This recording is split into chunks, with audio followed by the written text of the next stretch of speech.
মুরগি রান্না করব, এই জন্য মুরগি টুরগি ধুয়ে টুয়ে নিলাম।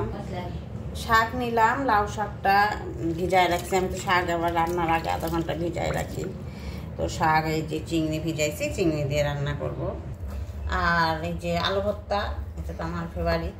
বেশি করে ঝাল দিবেন, ঝালের পরিমাণ দেখলে আপনাদের মানে জিভে পানি চলে আসবে। যারা ঝাল আর কি খায়, ঝাল খেতে পছন্দ করে তাদের। আর এই আলু রাখছি, আমাদের রংপুর যেহেতু আমরা রংপুরের মানুষ আলুর ডাল বলি বা আলু ঘাটি বলে, আমরা ঘাটি বলি না, আমি ডাল বলি। এটা ডিম দিয়ে করব। এটা ডিম ভাজি করে পিস পিস করে তারপরে ডালটা যখন হয়ে যাবে তখন আমি আর ডিম ভাজিটা ছেড়ে দিব।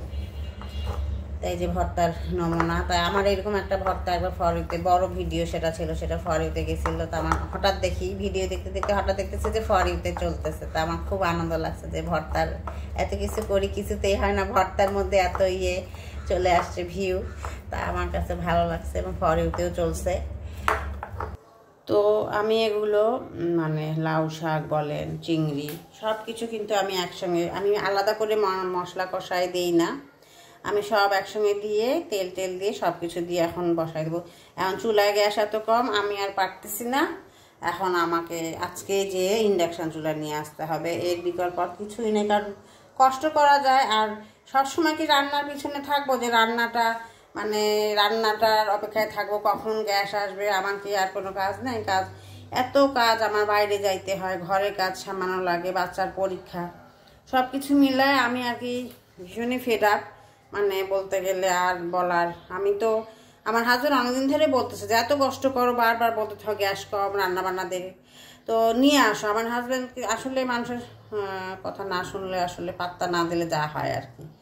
তো আমার জামাইয়ের কথা আমি পাত্তা দিই নাই, সে হবে ঠিক হয়ে যাবে। আমার এগুলো মিটারের গ্যাস, সেদিন আমি প্রায় 2,500 টাকার আমি মিটারে গ্যাস ভরাইলাম। তো গ্যাস ভরানোর পরে যদি এই অবস্থা হয়, এখন আমি জ্বালাবো, একটু জ্বালে আমি ঢাকনা দিয়ে রাঁধি। আজকে দেখি সেই গ্যাসও নাই। আর আজকে করব এই যে শাক দিয়ে চিংড়ি, আর এই যে চিকেন তো দেখতেই পাচ্ছেন বসাই দিব। আর এই যে আলুর ডাল, এটার মধ্যে ডিম ভেজে তারপরে ছেড়ে দিব আর কি। তো সকালে উঠে একটা দেখলাম যে আমার এনগেজমেন্টটা সবুজ হয়ে গেছে, লাল থেকে খুব দ্রুত। এর আগে তো আমার প্রায় 1 মাসের কাছাকাছি লাগছে, কেন যেন বুঝলাম না। তো এটা আমার মনে হয় 7 দিনও লাগে নাই করতে, সবুজ হতে এনগেজমেন্টটা, রিজার এনগেজমেন্টটা। এর কারণ হচ্ছে যে আমি লাইভ প্রায় 2বার করেই করছি, আর স্টোরিতে বেশি ছবি আপলোড করছি, আর টেক্সট দিছি। আর টাইমলি তো দেই, তারপরেও একদম টাইমলি দিতে চেষ্টা করছি রিলসগুলো, বড় ভিডিও।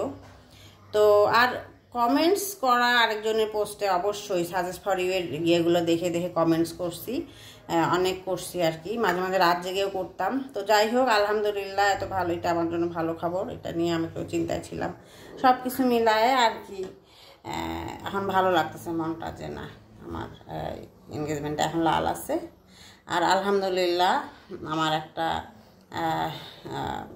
পোস্ট 1000-এর উপরে যাচ্ছে অনেক দিন পর। সেদিন দুঃখ করে পোস্ট দিছিলাম, পরশুদিন মনে একটা ডিম ভাজি, যে আমার 1000 পোস্ট মাঝে মাঝে আসতো, সেখানে এখন কি অবস্থা। তার আল্লাহ শুনছে আমার দোয়া। তো একটা হাজারের কাছাকাছি আর কি ক্রস করে যাবে বোঝা যাচ্ছে। এখন ওইটা ভিউ হচ্ছে। তো যাই হোক, ফেসবুক মনে হয় ওটা সাজেস্টে নিছে।